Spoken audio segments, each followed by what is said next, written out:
গাজীপুরের কালিয়াকৈরে মাদকবিরোধী সংবাদ প্রকাশের জেরে এক সাংবাদিক ও তার পরিবারের উপর হামলার অভিযোগ উঠেছে। আহত হয়েছেন দৈনিক কালবেলার কোনাবাড়ী প্রতিনিধি মোহাম্মদ মানিকসহ তার স্বজনরা। অভিযোগ সূত্রে জানা যায়, গত 23 মার্চ বরাব দক্ষিণপাড়া এলাকায় অবৈধ মাদক ও অসামাজিক কার্যকলাপ নিয়ে একটি প্রতিবেদন প্রকাশ করেন সাংবাদিক মানিক।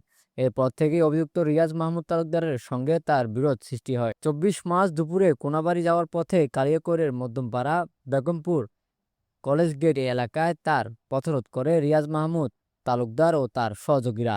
এই সময় তারা লাঠিসোঁটা ও দেশীয় অস্ত্র দিয়ে মানিকের উপর হামলা চালায় বলে অভিযোগ রয়েছে। হামলায় মানিক গুরুতর আহত হন এবং তার ডান হাতের একটি আঙ্গুল ভেঙে যায়। এই সময় তার ছোট মেয়ে বাবাকে বাঁচাতে গেলে তাকেও মারধর করা হয়। পরে ঘটনাস্থলে এসে প্রতিবাদ করলে তার স্ত্রী কাকুলি ও স্বজন রাসেলকেও মারধর করা হয়।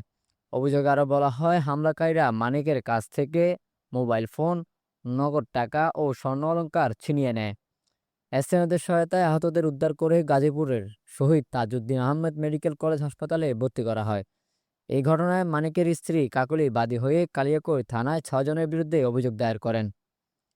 ভুক্তভোগী সাংবাদিক মানিক এ হামলার সুষ্ঠু বিচার দাবি করেছেন।